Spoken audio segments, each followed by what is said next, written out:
Hello students, my name is Shubham Yadav. Welcome to my YouTube channel Shubham academy पर आप सभी का स्वागत है। एज यू ऑल नो, जैसे सभी आपको पता है कि मेरा हिंदी मीडियम का क्लास 10th का जो लेक्चर है वो एक लेक्चर आ चुका है और दूसरा लेक्चर गोलीय दर्पण के बारे में आ चुका है और तीसरा लेक्चर आज मैं आप लोगों को पढ़ाने जा रहा हूँ गोलीय दर्पण के द्वारा प्रतिबिंब बनना। मतलब जो गोलीय दर्पण हमने प्रकार पढ़ा था दर्पण में, उससे प्रतिबिंब कैसे बनते हैं वो सब नियम पढ़ेंगे हम आज और बनाकर देखेंगे, सीखेंगे आज की कैसा प्रतिबिंब बनेगा। ठीक है, तो सबसे पहले मैं इसके नियम बता दूं थोड़ी से और फिर इसके बाद इंट्रोडक्शन दूंगा। कुछ नए टर्म्स आएंगे हमारे, नई परिभाषाएं मिलेंगी। तो सबसे पहले इसका नियम लिख लो कि गोलीय दर्पण बनने के लिए क्या मतलब प्रतिबिंब बनने के लिए गोलीय दर्पण में क्या नियम है। तो सबसे पहला है दर्पण आरेख में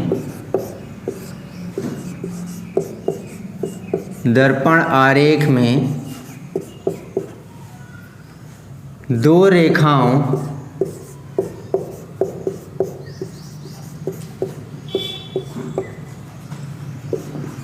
का मिलना आवश्यक है। ये बुक्स में नहीं लिखा है, फिर भी अपन लोगों को पता होना ज़रूरी है। ठीक है ना, आवश्यक है। दूसरा भाई साहब क्या होगा, दूसरा ये होगा कि अब इसमें मैं नियम लिखवा दूं, फिर नए जो डेफिनेशंस आने वाले हैं इस नियम में वो भी बाद में बताएंगे। दूसरा जो नियम है वो ये है, जब किरण मुख्य अक्ष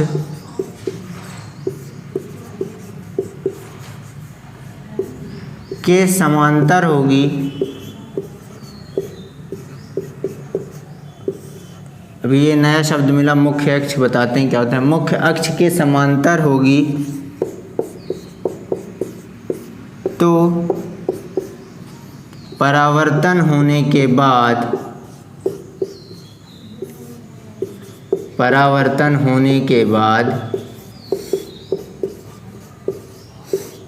वह मुख्य फोकस से होकर जाएगी।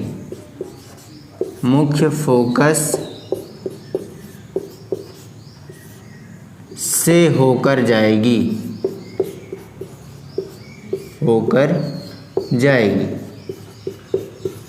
ठीक है, ये दूसरा नियम। अभी एक दूसरा शब्द और नया मिल गया, ये मुख्य फोकस, मुख्य अक्ष, मुख्य फोकस।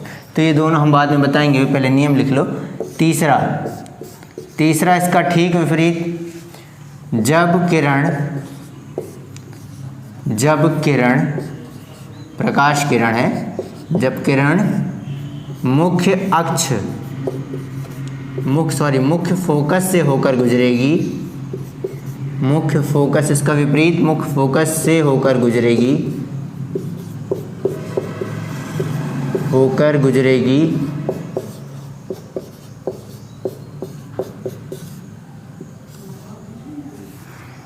तो परावर्तन होने के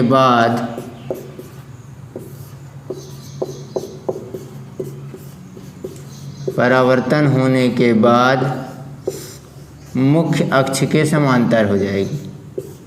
मुख्य अक्ष के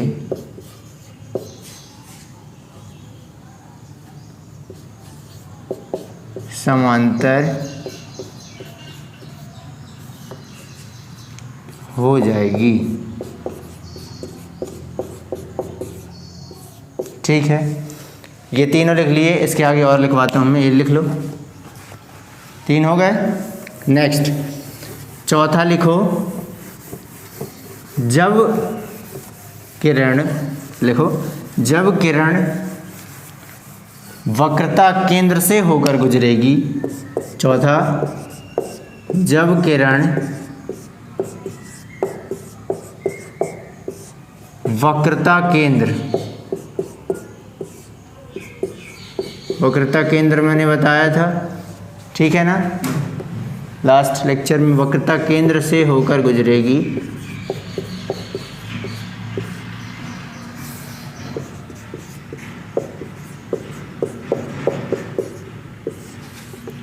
तो परावर्तन होने के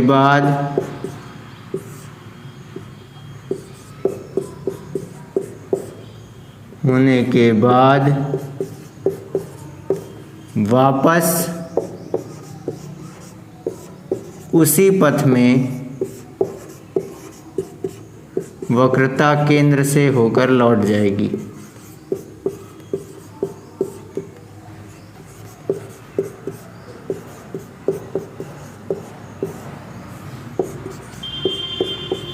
लौट जाएगी। ये अभी लिख लो नियम, सारी बातें मैं डायग्राम से बताऊंगा। ठीक है। लास्ट और पांचवा नियम ये है कि जब परावर्तन होगा तो एंगल ऑफ इंसिडेंस मतलब क्या, आपतन कोण परावर्तन कोण के बराबर होना चाहिए, बराबर होना चाहिए। तो नियम हमने पढ़ा था भाई, दर्पण के नियम पढ़े थे ना, तो आपतन कोण परावर्तन कोण के बराबर होना चाहिए। 5 नियम है। पहला नियम तो फॉलो करना ही पड़ेगा, 2 किरण हमको मिलानी ही पड़ेगी तभी प्रतिबिंब बनेगा। ठीक है ना। दूसरे और ये चारों नियम में से कोई 2 नियम भी लगा लोगे तो 2 किरण आरेख खींच देंगे हम, है ना। तो आइए आज अब डिस्कस करते हैं इनके डायग्राम्स कि कैसे क्या बातें हुई। तो नई बातें लिख लिए सभी ने। अब कोई भी दर्पण अपन एक ले लेते हैं, गोली दर्पण, मान लो अवतल दर्पण ले लेते हैं। ठीक है ना, अवतल दर्पण, इसी से सारी बातें क्लियर करा देता हूँ मैं। ठीक, यहाँ पर सी वक्रता केंद्र तो जानते हो ना, बताया था मैंने, उस गोले का केंद्र, उस कांच के गोले का केंद्र जिससे ये अवतल दर्पण बना है वो इसका वक्रता केंद्र कहलाएगा। ये तो पता था। और क्या पता था अपन को? ध्रुव पता था, दर्पण का केंद्र, दर्पण का केंद्र ध्रुव। ठीक है। और जो ये काल्पनिक है, काल्पनिक रेखा, ऐसा होता नहीं है लेकिन हमको केंद्र से त्रिज्या चाहिए ना, तो त्रिज्या बनाने के लिए हमने एक काल्पनिक रेखा खींची, ये त्रिज्या थी। ठीक है ना, वक्रता त्रिज्या थी ना ये। तो वक्रता त्रिज्या बताने के लिए क्या करना पड़ेगा? एक काल्पनिक रेखा खींचनी पड़ेगी जो ध्रुव से होकर गुजरे, है ना। काल्पनिक रेखा ये है ना, काल्पनिक रेखा ये कहलाती है बेटा मुख्य अक्ष। क्या कहलाती है? मुख्य अक्ष। इसकी परिभाषा लिख लो, मुख्य अक्ष की परिभाषा लिख लो। समझ में आया? काल्पनिक रेखा जो हमने खींची है, मुख्य अक्ष की परिभाषा लिखो। मुख्य अक्ष की परिभाषा है वह काल्पनिक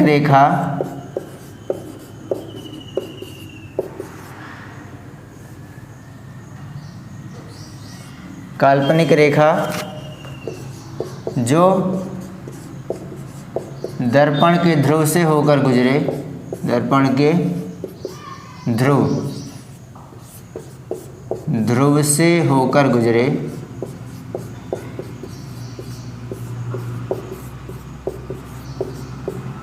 उसे मुख्य अक्ष कहते हैं। ये काल्पनिक रेखा है, उसको मुख्य अक्ष कहते हैं। ध्रुव से होकर गुजर रही ना, ये ध्रुव है। ठीक है ना। लास्ट लेक्चर में मैंने बताया था ध्रुव और वक्रता केंद्र। ठीक है, जिन्होंने वो लेक्चर नहीं देखा है तो वो डिस्क्रिप्शन में आपको लिंक मिल जाएगी, वहाँ से जाकर ज़रूर देखें इसको समझने के लिए। मुख्य अक्ष समझ में आया। एक नया शब्द था बेटा, कौन सा शब्द था? मुख्य फोकस। तो मुख्य फोकस समझने के लिए पहले वो एक नियम ले लेते हैं कि हमने नियम में देखा था कि जब कभी किरण मुख्य अक्ष के समांतर होगी, कहाँ होगी? मुख्य अक्ष के समांतर होगी, तो कहाँ से होकर गुजरेगी? मुख्य फोकस से। कहाँ से? मुख्य फोकस से होकर गुजरेगी। तो ये इसकी परिभाषा ही यही है। ठीक है। रेडियस ऑफ कर्वेचर मतलब वक्रता त्रिज्या का मुख्य फोकस क्या होता है, आधा होता है। ठीक है, मतलब 2f बराबर r होता है। मतलब ये दूरी, ठीक है, और ये दूरी दोनों क्या होती हैं, बराबर होती हैं। मतलब 2f मिल करके एक r बनाता है। ठीक है, तो वक्रता त्रिज्या सपोज इधर से इधर c है तो, और इधर p है, ये वक्रता त्रिज्या है r, तो इन दोनों के ठीक बीच में f होता है। ठीक है, उसको मुख्य फोकस कहते हैं, फोकल। ठीक है, मुख्य फोकस कहते हैं C और P के ठीक बीच में। ठीक है ना, मतलब F बराबर क्या होगा, R/2। ये सूत्र लिख लो। मुख्य फोकस क्या होगा, फोकस दूरी इसको कहते हैं, यहाँ से यहाँ तक की दूरी फोकस दूरी, क्योंकि फोकस के पास है मुख्य फोकस। तो फोकस दूरी क्या हो जाएगी, R/2। R क्या है, वक्रता त्रिज्या है। समझ में आया सभी को? ठीक है, तो F समझ में आ गया। F की परिभाषा क्या है, F कहाँ पर होगा ये तो समझ में आ गया। कैसे निकाल लेंगे, R/2। ठीक है ना, यदि R हमारा 30 है तो F कितना होगा, 15 पे होगा। ठीक है ना, इसकी दूरी यदि 30 है तो F 15 पे होगा। अब इसकी परिभाषा कैसे लिखेंगे, परिभाषा बिल्कुल ठीक उस नियम की जैसे है। जब कभी किरण मुख्य अक्ष के समांतर होगी तो जिस बिंदु से होकर गुजरेगी परावर्तन होने के बाद, ठीक है ना, मुख्य फोकस की परिभाषा लिख लो। जब कभी किरण मुख्य अक्ष के समांतर होगी, मुख्य अक्ष के समांतर होगी, ये जो नियम लिखा था उसी की जैसे परिभाषा है। मुख्य अक्ष के समांतर होगी तो परावर्तन होने के बाद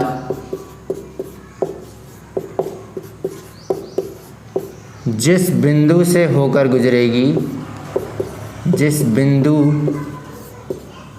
से होकर गुजरेगी उसे मुख्य फोकस कहते हैं। ठीक है, मतलब इसका नियम ही है कि जब समांतर होगी तो वो मुख्य फोकस से ही जाएगी। ये नियम है, प्रतिबिंब बनने का ये नियम है, इसको बिल्कुल फॉलो करना ही पड़ेगा, इसको हमको मानना ही पड़ेगा। तो जिस बिंदु से होकर गुजरेगी वो मुख्य फोकस कहलाएगा। ठीक है ना, मुख्य फोकस की परिभाषा हो गई। बेटा ये बोर्ड्स के पेपर में पूछी जाती हैं छोटी छोटी परिभाषाएं, इसलिए मैं आप लोगों को सब बता रहा हूँ। ठीक है ना, मुख्य फोकस की परिभाषा ही आ जाएगी 2 नंबर में, 1 नंबर में, इसलिए ये सब डायग्राम के साथ मुख्य फोकस की परिभाषा। अब आरेख बनाना सीखना है हमको, तो आरेख भी बनाना है मुख्य फोकस का, और ये परिभाषा लिख लो। लिख लिया सभी ने, वीडियो पॉज करके लिख लें। C समझ में आ गया, F समझ में आ गया, P समझ में आ गया, त्रिज्या समझ में आ गई। अब ध्रुव से फोकस तक की दूरी फोकस दूरी कहलाती है, ये भी लिख लो। फोकस दूरी की परिभाषा भी लिख लो, फिर अगला आरेख बताते हैं। फोकस दूरी, अब फोकस की बात चल ही रही है तो फोकस दूरी की भी बात कर लें। फोकस दूरी की बात कर लेते हैं। तो ध्रुव से, ये ध्रुव है P, ये F और ये C, तो यहाँ से यहाँ तक की दूरी क्या कहलाती है, स्मॉल f। ठीक है ना, छोटा वाला है फोकस दूरी। तो ध्रुव से फोकस तक की दूरी, ध्रुव से फोकस तक की दूरी फोकस दूरी कहलाती है, फोकस दूरी। ठीक है, कहलाती है। यहाँ से यहाँ तक की दूरी फोकस दूरी। समझ में आया सभी को? अब वो समझ में आ गया कि समांतर होकर गुजरेगी। एक नियम समझ में आया, फोकस से गुजरेगी। एक नियम समझ में आया कि जब मुख्य अक्ष के समांतर होगी, मुख्य अक्ष कौन सी थी, ये वाली मुख्य अक्ष थी, ये दर्पण था। ठीक है ना, थोड़ी क्लियर बना लें, ये दर्पण, ये मुख्य अक्ष। ठीक है, समांतर होके गुजरेगी तो जिस बिंदु से होके गुजरेगी वो फोकस कहलाएगा, ये C कहलाएगा, ये P कहलाएगा। एक नियम तो समझ में आ गया। अब इसका दूसरा नियम, इसका विपरीत नियम क्या कहता है कि जब किरण फोकस से होकर गुजरेगी, कौन से बेटा, ये अवतल दर्पण के बारे में सब बना रहे हैं अपन, है ना। जब किरण फोकस से होकर गुजरेगी तो कह रहा है परावर्तन होने के बाद, ठीक है ना, मान लो यहाँ से गुजर रही है, ऐसे आई और ये मुख्य फोकस से होकर गुजर रही ना, ऐसे आ रही है, तो कह रहा है परावर्तन होने के बाद मुख्य अक्ष के समांतर हो जाएगी, ये समांतर हो गई। और ये एरो बनाना बहुत ही ज़रूरी है कि किरण कहाँ से आ रही है और कहाँ जा रही है, ठीक है ना। ये तीर का निशान जो मैंने बनाया, तो फोकस से गुजरी और मुख्य अक्ष के समांतर हो गई। ये हमने नियम लिखा था, नियम नंबर 3 था, सॉरी हाँ नियम नंबर 4 था जो भी, ठीक है ना, जो अभी तुम लोगों ने लिखे थे। तो ये समझ में आया, ये आरेख भी हमको बनाना है उस नियम के साथ, ठीक है ना। अब नेक्स्ट क्या कह रहा है, नेक्स्ट कह रहा है भाई साहब कि जब कभी किरण वक्रता केंद्र से होकर गुजरेगी, है ना, कहाँ गुजरेगी, वक्रता केंद्र से होकर गुजरेगी, तो वक्रता केंद्र बना लो, ये F ये C, है ना। तो वक्रता केंद्र से होकर गुजर रही है, तो क्या कह रहा है, जिस पाथ से वो जा रही है, जिस पथ में, ठीक है ना, जिस पथ से जा रही है तो परावर्तन होने के बाद उसी पथ में वापस हो जाएगी। ये गई और परावर्तन यहाँ हुआ दर्पण में और वहीं वापस हो गई। ये हो गया नियम नंबर, तुम्हारा नेक्स्ट नियम नंबर हो गया जो लिखे थे, ठीक है ना। वक्रता केंद्र से होकर गुजरी और वापस, ये तीर का निशान दिखा रहे हैं, वापस चली गई और यहाँ से आ रही है। समझ में आ रहा है सभी को। ये नियम बहुत ही ज़रूरी हैं क्योंकि हम नेक्स्ट पढ़ने वाले जो टॉपिक हैं वो दर्पण, अलग अलग दर्पणों से कैसे कहाँ पर प्रतिबिंब बनता है वो पढ़ने वाले हैं, तो ये नियम वहाँ पर लगेंगे, ठीक है ना। तो समझ में आया, वक्रता केंद्र से गई तो वक्रता केंद्र में ही वापस आ गई। नेक्स्ट लास्ट नियम क्या है कि आपतन कोण परावर्तन कोण के बराबर होता है, तो वो तो हम पहले से ही जानते थे, कहीं भी लगा दो। सपोज ये ध्रुव में जा रही है, ठीक है, ध्रुव में गई किरण, तो ये हो गया आपतन कोण और परावर्तन कोण ठीक बराबर होना चाहिए, तो परावर्तन कोण से ये हो गया परावर्तन, ठीक है ना। ये आपतन कोण परावर्तन का नियम हो गया। यहाँ पर फोकस है, यहाँ पर वक्रता केंद्र है, ठीक है। पूरे नियम के चित्र, आरेख सब कुछ समझ में आ गया सभी को। कोई भी कन्फ्यूज़न हो तो आप कमेंट कर सकते हैं, बता सकते हैं। समझ में आया, परिभाषाएं समझ में आई, मुख्य अक्ष समझ में आ गया, फोकस समझ में आ गया। आगे चले बेटा, अब हम चलते हैं नेक्स्ट टॉपिक, बहुत ही इम्पोर्टेंट टॉपिक है, अवतल दर्पण के द्वारा प्रतिबिंब का बनना, प्रतिबिंब का बनना, ठीक है ना। अवतल दर्पण के द्वारा प्रतिबिंब कहाँ कहाँ पर बनेंगे ये हम पढ़ने वाले हैं, तो आज नहीं पढ़ेंगे, ये पढ़ेंगे नेक्स्ट टॉपिक में, क्योंकि ये अब एक बार में ही पूरे नियम पढ़ाना है मुझे। आज मैं पढ़ाऊँगा, दूसरे लेक्चर में फिर भूल जाओगे, तो ये रहेगा सस्पेंस। ये हमारा फ्यूचर नेक्स्ट लेक्चर के लिए है, ठीक है, लेक्चर नंबर 4 के लिए। लेक्चर नंबर 4 में हम पढ़ेंगे अवतल दर्पण के द्वारा प्रतिबिंब का बनना, कैसे प्रतिबिंब बनता है। अभी आज नियम ही याद करना है, नियम हमारे दिमाग में बैठ जाएं कि 4-5 जो नियम है वो बिल्कुल कैसे बनते हैं। उनका आरेख बहुत ही इम्पोर्टेंट आरेख है। इस चैप्टर में जो दर्पण आरेख है वो बहुत महत्व रखता है। सीधे 5 नंबर में आ जाएंगे ऐसे क्वेश्चन आपको आरेख बनाने के लिए, ठीक है। तो आज के लिए इतना ही। आई होप आप लोगों को समझ में आया होगा और इंतज़ार करें अवतल दर्पण के द्वारा प्रतिबिंब बनने का, ठीक है। Thank you very much.